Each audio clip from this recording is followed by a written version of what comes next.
네, 옆에 분과 인사하겠습니다. 참 잘 오셨습니다. 네, 다시 한번 인사하겠습니다. 성도님은 참 특별한 사람입니다. 네, 참 특별하신 성도님들이십니다. 네, 제가 대학생 때 교회에서 수련회를 갔다가 거기서 정말 큰 하나님의 은혜를 경험했던 적이 있습니다. 함께 찬양하고 기도하는 시간인데 마음속에서 굉장히 벅찬 감격이 있었습니다. 그리고 그 예배실 안에 하나님의 영광과 은혜가 가득 채워진 것 같았습니다. 이 일은 저에게 정말 놀라운 일이었습니다. 그런데 예배가 끝나고 밖으로 나왔을 때 더 놀라운 일이 벌어졌습니다. 그저 평범하던 나무 하나 그리고 돌멩이 하나가 너무나도 특별하게 보였고 그 모든 것이 하나님을 찬양하는 것처럼 느껴졌었습니다. 우리가 큰 은혜를 경험하게 되면은 종종 이런 일이 일어납니다. 천하 만물이 하나님의 영광을 기뻐하며 노래하고 있는 듯한 그런 경험을 하게 되고 하나님의 영광이 온 세상을 가득 채우고 있음을 깨닫게 됩니다. 감정적으로 흥분되어져서 겪게 되는 착각이라고 생각할 수도 있지만 그렇지가 않습니다. 분명히 하나님의 은혜는 무감각해져 있고 잠들어 있는 우리의 영혼을 민감하게 만들어줍니다. 그래서 그동안 알아차리지 못했던 것들을 인식하게 해줍니다. 그런 것들 중에서 대표적인 것이 바로 그동안 인식하지 못했던 하나님의 영광을 아주 분명하게 인식하게 되고 그래서 하나님을 찬양하게 만들어준다는 것입니다. 우리 성도님들에게도 이런 경험은 참 귀하고 중요합니다. 오늘 시편 8편에서 다윗도 하나님의 영광과 아름다움을 보았고 그래서 그것을 찬양을 하고 있습니다. 그런데 이 다윗은 조금 다른 방식으로 하나님의 영광과 아름다움을 보았습니다. 그는 고난을 통해서 그리고 고난을 통과한 후에 그런 경험을 했고 바로 그 은혜와 감격을 이 시편 8편으로 보여주고 있습니다. 그렇다면 이 다윗은 자신의 고난을 통해서 무엇을 깨닫고 하나님의 어떤 영광을 보았기에 찬양을 할 수 있었을까요? 이 시간 함께 알아봤으면 좋겠습니다. 다윗은 환난을 통과한 후에 하나님을 찬양해야 된 이유가 그 자신의 환난을 통해 하나님이 어떤 분이신지 아주 구체적으로 경험했고 또 자신의 어려움이 하나님의 승리의 도구가 되는 것을 보았기 때문입니다. 우리 성도들이 세상 앞에 설 때 성도들은 정말 한없이 작아집니다. 세상이 골리앗이라고 한다면 나 자신은 그 앞에선 다윗처럼 여겨지고 세상이 어른이라면 나 자신은 그런 세상과 싸우는 젖먹이 어린아이와 같이 느껴집니다. 그리고 자신이 하나님에 대해서 말하는 모든 이야기들, 하나님께 드리는 기도는 아무 힘이 없는 넋두리처럼 느껴질 때가 있습니다. 그런데 이것은 단순히 우리의 느낌이 아닙니다. 우리를 힘들게 하는 세상과 비교해 본다면 우리는 그저 어린 아이에 불과할 뿐입니다. 아무리 바른 소리를 한다고 해도 그것은 아무도 귀 기울여 주지 않고 우리의 기도 또한 그들에게는 아무런 의미가 없습니다. 그렇다면 하나님께서는 왜 이 세상을 이런 모습으로 내버려 두실까요? 하나님께서 어떤 일을 하실 때는 이유 없이 하시진 않습니다. 특히 우리가 이해하기 힘든 일일수록 더 중요한 이유를 가지고 있을 때가 있습니다. 악한 세상을 크게 만들어 놓으시고 하나님의 백성들은 그 앞에서 어린아이처럼 작고 보잘것없게 만들어 놓으신 분은 하나님이십니다. 그렇다면 거기에는 분명히 특별한 이유와 목적이 있을 것입니다. 그 목적과 이유는 바로 우리에게 하나님이 어떤 분이신지를 알려주시고 나아가서 하나님을 대적하는 사람의 입을 막으려고 하시는 것입니다. 우리가 정말 힘들 때는 기도조차 나오지 않을 때가 많습니다. 기도는 해야 하는데 생각도 엉망이고 마음도 많이 헝클어져 있고 몸까지 너무 지쳐서 기도가 나오지 않을 때가 많습니다. 그래서 그저 억지로 주님의 이름만 부를 때가 있습니다. 그런데 나중에 보면 하나님께서는 그런 기도에 응답해 주십니다. 우리는 그제서야 깨닫게 되는 것입니다. 하나님은 나의 신음소리에도 귀를 기울여 주시는 분이고 그 신음소리에 응답하는 분이시라는 것을 말입니다. 그리고 그 어려움이 악한 사람들과 관련되어 있을 때 그런 우리의 기도는 하나님께서 그 악한 사람의 목소리를 낮추시고 잠잠하게 하시려고 사용하시는 도구가 되기도 합니다. 우리는 그것을 볼 때 거기서 하나님의 영광을 보면서 하나님을 찬양하게 됩니다. 우리는 우리에게 환난과 고통이 있을 때 기도를 해야 합니다. 그때 우리가 어린아이 같고 우리의 기도가 웅얼거림처럼 연약할지라도 우리는 그것을 통해 하나님의 친절한 은혜를 알게 되고 하나님께서는 그 웅얼거림을 악한 사람의 입을 다물게 하는 하나님의 호통으로 사용을 하십니다. 두 번째로 다윗은 환난을 통해 하나님의 은혜의 진짜 깊이와 은혜의 진짜 깊이와 크기를 알게 되었습니다. 이것은 다윗이 하나님을 찬양할 수밖에 없었던 두 번째 이유였습니다. 흔히 고난은 사람을 겸손하게 만든다고 합니다. 이것이야말로 고난이 주는 가장 큰 유익이라고 할 수 있는데요. 고난이 사람을 겸손하게 낮춘다는 말은 원래는 높고 귀한 사람을, 겸손할 필요가 없는 사람을 낮은 자리로 끌어내린다는 뜻이 아닙니다. 그것은 고난이 사람을 원래 그 사람의 자리로 되돌아가게 만든다는 뜻입니다. 원래 사람은 교만할 수 있는 그런 존재가 아닙니다.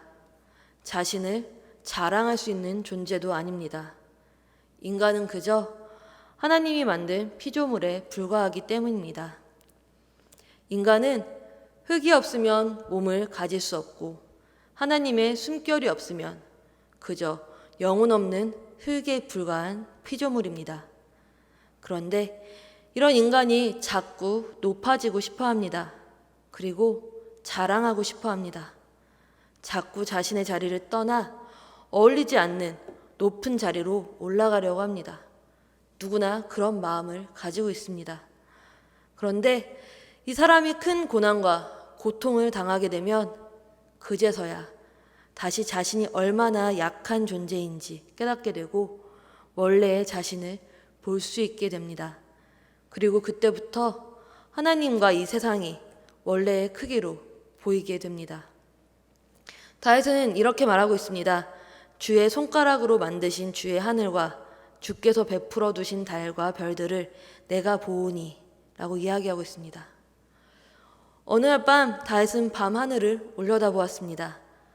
하늘은 여전히 예전의 하늘 그대로였고 그 하늘에 떠있는 달과 별들 또한 변함이 없었습니다. 그런데 그 모든 것이 다윗에게는 예전 같지 않았습니다. 고난이 찾아와서 거기에 껴있던 거품들을 모두 터뜨렸습니다.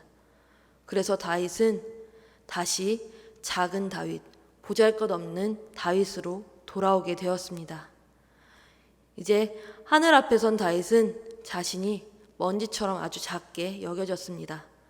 그런데 그때 다윗은 한 번 더 작아졌습니다.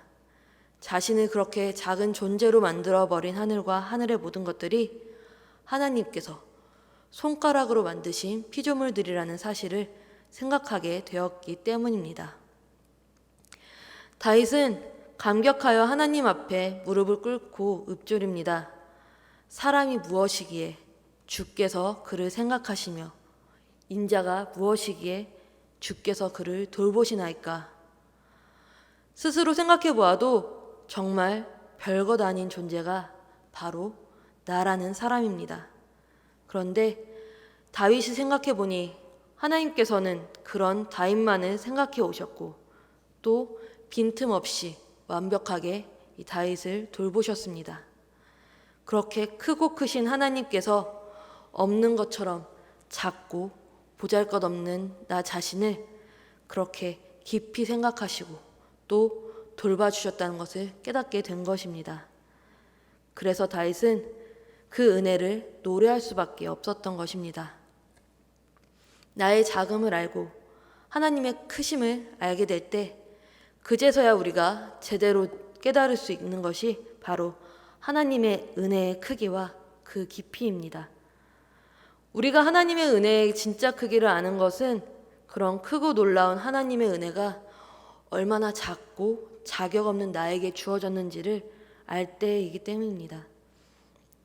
고난을 통한 다윗의 마지막 고백은 5절과 6절에 나옵니다. 그를 하나님보다 조금 못하게 하시고 영화와 종기로 관을 씌우셨나이다. 주의 손으로 만드신 것을 다스리게 하시고 만물을 그의 발 아래 두셨으니 사람의 본질은 정말 아무것도 아닙니다. 흙으로 만들어진 가치 없고 나약한 피조물이기 때문입니다. 그게 저와 여러분의 본질입니다. 그런데 하나님께서는 그런 사람을 그렇게 나약한 피조물을 그런 사람을 최고로 존귀하게 만드셨습니다. 하나님보다 조금 못한 자리로 높이셨습니다. 영화와 존귀로 관을 씌우시고 세상 만물을 그 발 아래에 두어서 다스리게 하셨습니다. 하나님께서는 우리에게 왕의 자리를 나누어 주신 것입니다. 가치 없고 연약한 피조물에게는 정말 너무나도 넘치는 은혜입니다. 우리의 생각으로는 이해할 수 없는 그런 영광입니다. 그런데 하나님께서는 우리에게 이 영광의 은혜를 주셨고 다윗은 고난을 통과한 후에 낮은 자리에서 그 은혜의 영광을 제대로 노래하게 되었던 것입니다. 존귀함과 교만함은 같이 있을 수 없습니다. 존귀함이 교만함과 같이 있게 되면 존귀함은 천박함이 되게 돼버립니다.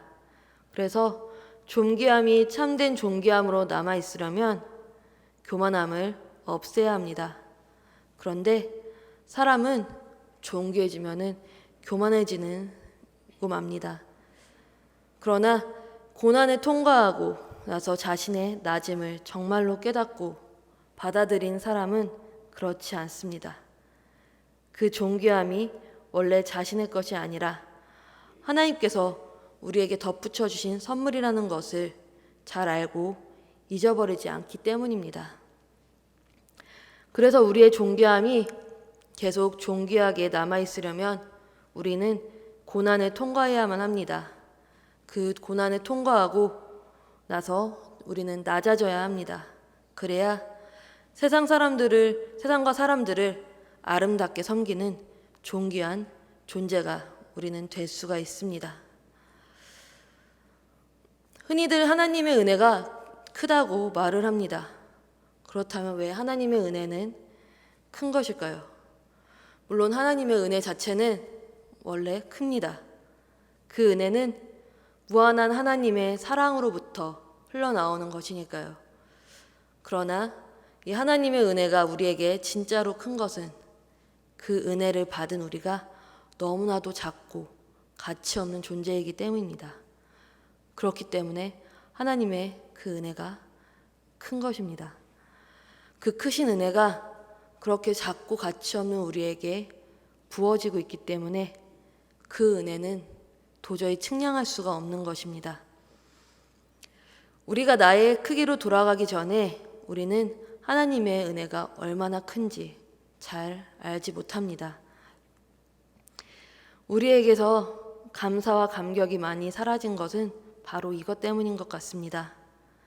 자신을 부풀리는 세상 속에서 살면서 우리도 나 자신을 부풀리고 하나님 앞에서 우리가 얼마나 작은 존재인지를 잊어버리게 되었으니까요. 우리에게 고난이 필요한 많은 이유가 있지만 바로 이런 이유들 때문에 고난은 우리에게 꼭 필요한 것입니다. 고난은 아주 크게 부풀려진 우리 자신에게 그 바람을 빼주게 되어 있습니다. 우리의 원래 그 작은 크기를 되찾아 줍니다. 우리가 원래 작고 보잘것없는 존재라는 것을 이 고난을 통해서 우리가 깨닫게 해줍니다. 그리고 우리는 하나님의 은혜를 알고 감사와 감격을 되찾게 됩니다. 고난이 주는 겸손함은 하나님께서 우리에게 주신 존귀함을, 참된 존귀함, 하나님께 칭찬받고 사람들에게 귀하게 여김을 받는 진짜 존귀한 자가 되게 해줍니다. 이 세상에는 고난 없는 인생이 없고 이유 없는 고난도 없습니다. 이 고난은 정말 아픕니다. 그리고 이 고난은 굉장히 고통스럽습니다. 그러나 이 고난은 우리를 겸손하게 합니다. 우리의 고난이 우리를 겸손하게 할 때 우리는 우리 자신의 존귀함을 되찾게 될 것입니다. 우리에게 오는 그 고난을 피하지 말고 그 고난과 함께 하시기 바랍니다. 또한 그 고난으로 인해서 우리가 다시 낮아지고 작아져서 우리에게 은혜 주시고 우리를 회복시켜 주시는 그 하나님을 다시 바라보는 저희가 되기 원합니다. 그리고 하나님께서 우리를 고치고 회복시키는 그 은혜를 우리에게 크게 부어주실 것을 믿습니다. 이 시간 우리 함께 찬송가 621장 함께 찬양하도록 하겠습니다.